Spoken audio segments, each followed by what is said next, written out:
This is the new Polestar 3 and it's the most expensive Polestar you can buy.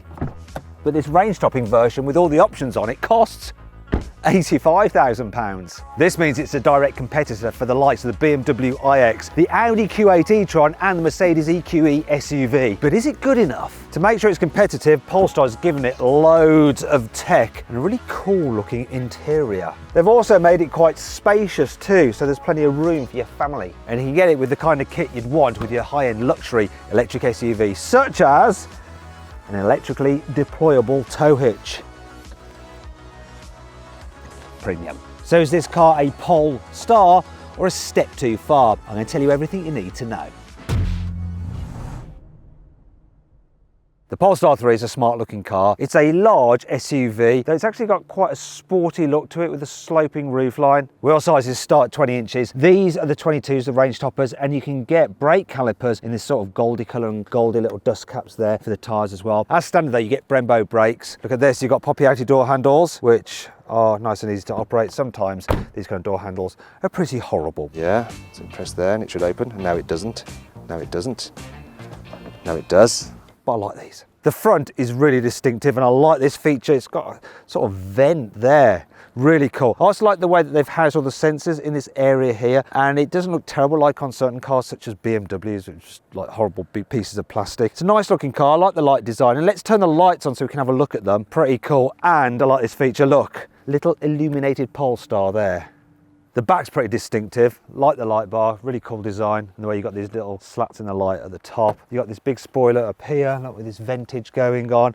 Not sure about this part though. Look, it's kind of these pointless flaps. Overall though, I think this is a really good looking car. The interior design is really cool. I like the dash, it's minimalist. You've got this huge screen there, more on that in a bit. You've got your digital driver's display there. This big center console separating you from the passenger. It's all man-made fabrics in here, and uses recycled materials as well, and it all just feels really well built and really expensive. I do like the interior on this car. I like the feel of the stalks as well, and that's your drive selector there, which is nice and handy.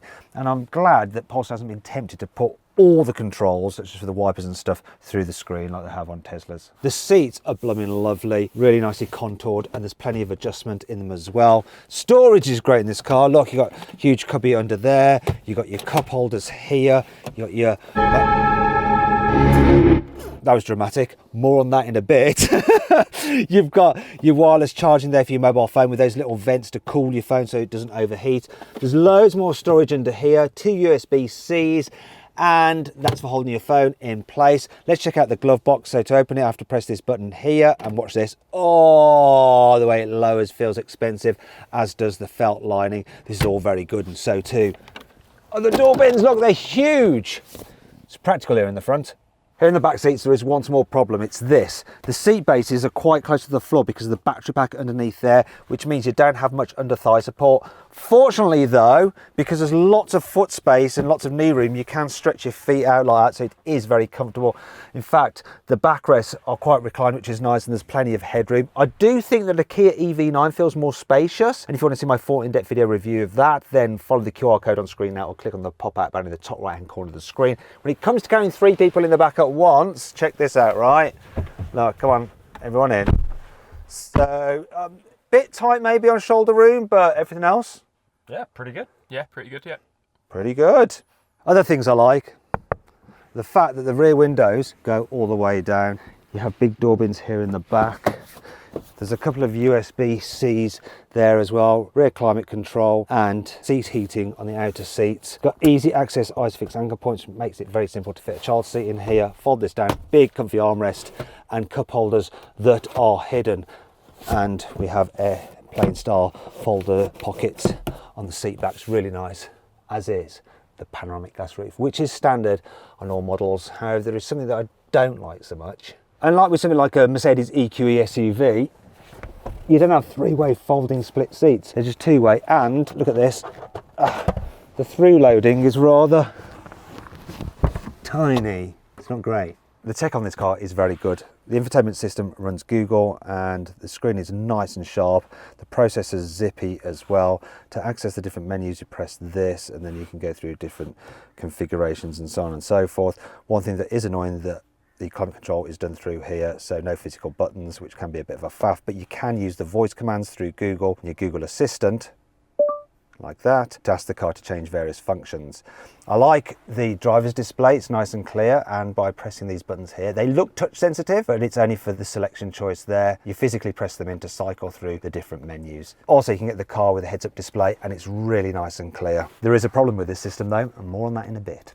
Boot capacity is 485 litres, which is a bit less than its main rivals. Now, you don't have a load lip to lift stuff over, so it's easy to slide yourself in and out, or your luggage in and out.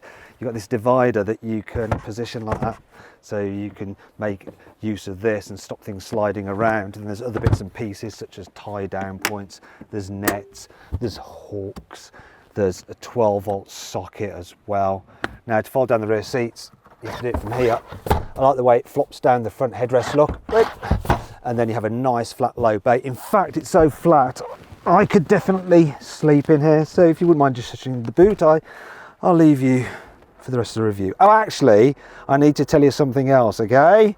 Unlike the BMW iX and Mercedes EQE, the Polestar 3 has a front boot. So there's somewhere to store your cables and stuff like that. Unfortunately though, the capacity is only 30 litres, so it's not as comfy to sit yourself in as the front boot on a Tesla Model Y. I don't know why you'd be wanting to do that. However, if you want to see my full in-depth video review of the Model Y, click on the pop-out banner in the top right-hand corner of the screen, or scan the QR code with your mobile phone to go watch it. Anyway, that brings us to 5 annoying things about the Polestar 3. You've got to be careful in using the door release, because if you don't get it right in the centre, you can end up snagging your finger and pinching it like he's pinching the skin. That happened to James. It hurt him. Poor James. Because this car is all about the Google, seems they've forgotten to fit Apple CarPlay. Apparently it's coming later, but I wouldn't hold your breath. And ha ha, Apple owners. To save space, or should that be money, there is no separate switches for the back windows for the driver, so they have to press this toggle switch like that to then lower the back window, look. That's all a bit ID3 from Volkswagen, that's the kind of Apple. This black plastic trim not only will scratch pretty badly, but it reflects terribly as well, so when you're driving along, you get all reflections from the surrounding conditions there and it distracts you. As I've already shown you, to open the glove box, you press a button on here. And if you want to adjust the steering wheel or the mirrors, you have to press that first, and then you can control them using this, okay? However, if I put the car into drive, watch this, right? So look, those are those icons there. I'm going into drive. They have disappeared. So now, if I want to adjust those things, I have to go digging around in menus, settings. I mean, should you really have to do this? It's just too long-winded if you want to change the steering wheel or the mirrors or open the glove box when you're driving. Oh, another thing, there's no shortcut button for your driving modes. Instead you have to go into there, press drive, and then you can alter everything. To be fair though, there are loads of different settings. Look at all those different settings I can change, just so many. And that brings us to 5 cool things about this car, and that was the first, by the way. You can raise and lower the car's air suspension from a button in the boot to make it easier to load and unload. Also, I love this. You can store the load cover underneath the false floor, and it's super easy to fit. You can get it with a Bowers & Wilkins stereo, which is incredible. So it's got 25 speakers. You get speakers in the headrest. It's a little tweeter up there on the dash, so it does reflect slightly in the windscreen, but I'll forgive it because you've got 1600 watts of power, and you've got Dolby Atmos as well. Have a listen to this, it's amazing.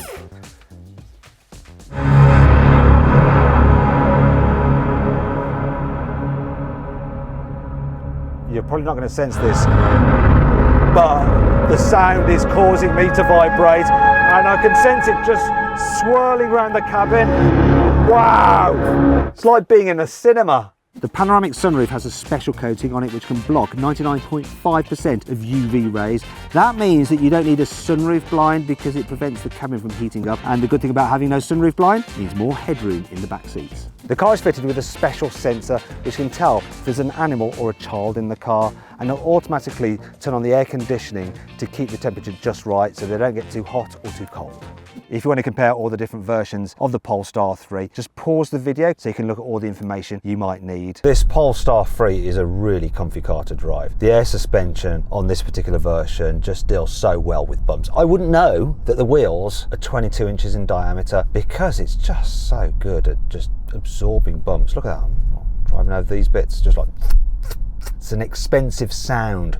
The way like just absorbs the imperfections in the road. I'm going to press this button down here to go full one pedal driving, so when I lift off the accelerator the car will come to a complete standstill, and it's quite abrupt, so you can basically just poodle around town without having to touch the brakes, which is a good thing because I do find that these brakes are a little bit sensitive when you first touch them. So like there, it was a bit too grabby, especially when you've got the regen effect in maximum setting. Actually, as you go quicker, the brakes feel more natural. It's just at low speeds.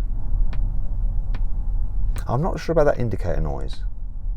Even though this is a big car, it's quite easy to manoeuvre. Part of the reason is you've got a good driving position. The dash is reasonably low. Even though you've got this like sporty, steeply raked windscreen, you get a great view forward. You know where the corners of the car are. You've got big door mirrors, and the way they're positioned means that you get a little bit of visibility down there. So even though this pillar is really fat, the blind spot isn't that bad. Back windows a decent enough size. However, the rear pillar is quite thick, and so that does create a blind spot. You know, when you're filtering out of junctions or pulling out of driveways and stuff, that can be a little bit annoying. Steering is nice and light. I've got it in its lightest setting, and to tell you the truth, that's how I keep it in this car all the time. The ability to just control it on the accelerator, it's not overly responsive. Yeah, when you put your foot down, it takes off. It's really natural feeling. You can just control it so easily. Like, look at that. This is one of the things I really like about electric cars, driving them around town. Now, one of the problems that you would have with a big car normally is the turning circle. It'd be like trying to turn a ship. But this is something like 11.8 meters, which is better than its German equivalent, such as the BMW iX and the Audi Q8 E-tron. So I'm going to do a U-turn here. I'm going to press this button to get my cameras up, and the cameras are really good quality. I'm going to cause chaos as usual. So let's go round. They're going to let me. Thank you so kindly. I'm not sure if I'm going to make it all the way round here. Maybe, look, without curbing these big alloy wheels. Do not curb the wheels, Watson. Very happy person. I don't know why. Oh, it's the van. No, I'm going that way. See, she's kind. They're really, really nice. Person in a white van is honking their horn. There we go. But I didn't get flustered, and that's the beauty of this car. The soundproofing is so good. Apart from that honking horn, I don't really hear anything from the outside, and it's just so relaxing to travel in. To be fair, the van driver has probably got an Amazon delivery to make, and we all hate it when our Amazon delivery is late, don't we? I'm impressed by this.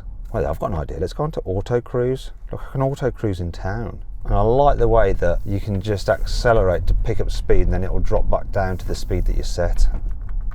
Press these buttons to get to 20, which is the limit. It's auto steering. I'm not sure whether I trust auto steering in town, but it's picked up the white line. I'm trying to illustrate it without taking my fingers off. Oh, keep your hands on the wheel. It's so smooth. This is a good car. I can tell already it's a good car. It'd be interesting to see what the single motor version of this car is like to drive, because that doesn't have the air suspension. It has normal coil springs, so it probably won't be as comfy as this. And you probably do need air suspension on this car. One, to make it feel luxurious, but two, to cope with the fact that it's a very heavy vehicle. Weighs in at 2.5 tons, which is a lot. Although when you're driving it, it doesn't feel like it's really heavy. Now I'm going to show you the pickup from this dual motor performance version, which has over 500 horsepower. So I'm at 40, I'm going to count it in, I'm going to accelerate up to 70. This is how long it takes. 3, 2, 1, go. 70, just like that. And I'll tell you what, when you're cruising at 70, hardly any road noise at all. In fact, none. All I'm getting is a bit of wind noise here. That's the only thing I'm noticing, but it's quiet, this car, it's relaxing, it feels sure-footed, it's very nice, seats are comfy too. Keep saying it, I'm impressed. I like the way this thing drives. Now let's check out the efficiency. So this particular car is averaging 2.6 miles per kilowatt hour. So when you multiply that out by the battery size, real world range of 270 miles, this particular version is supposed to do 350 miles. So it's about 80% of manufacturer's claim. However, I should point out that this car's current efficiency is based on driving over the past 400 miles, and over the past 400 miles it's been driven by a lot of motoring journalists. Let's just say they won't have been very conservative with their energy consumption, because they'll be wanting to thrash the car to see how quick it is. Speaking of which, let's chuck it down a twisty road and see how it handles. What I'm going to do is turn one pedal drive off so it coasts. In fact, I'll have it on low so it's like normal engine braking. I'm going to put the steering in standard and I'm going to go firm on the old suspension. Now, this being the performance version, you get a torque vectoring system on the rear axle, and what that means is that when you put it into a bend and you floor it, it can send power to the outside wheel to like help drive you around the corner, and you really notice it. Do you know what? With the suspension in firm, it's a bit too firm. Keeps it nice and flat through the bends, but I'd rather have a bit more movement. Yeah, that's better. I've got to say, the way this thing goes around corners and then accelerates out of them is insane. You can drive this really, really quickly. You would not know that it weighs 2.5 tons. So good. And you've got all the safety systems as well. So that was me accelerating too close to the car in front, which is actually my Porsche Cayenne, using it as their camera car. The handling on this is better than on that Cayenne Turbo. It's insane. I am surprised. The steering's a little bit dead, you don't get much feel through it, but that's the only complaint. The grip, the poise, the confidence this gives you, wow. I say again, I'm impressed. I do think a BMW iX does have a slightly more neck-snapping acceleration to really like blow your mind, and if you want to see my full in-depth video review of that car, click on the pop-out banner, follow the link in the description below. But in some ways, the more progressive feel to this is just nicer, and I think this handles better. Wow. Right, let's see how quick this car is from 0 to 60 miles an hour. So, specialist timing gear here, left foot on the brake, floor the throttle, release brake.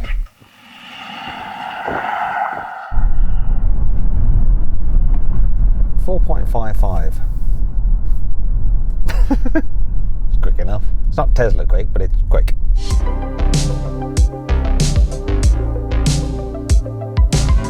So then, what's my final verdict on the new Polestar 3? Should you avoid it, consider it, shortlist it, or just go right ahead and buy it? Well, I reckon you should shortlist the Polestar 3. It really is a good all-round luxury electric SUV.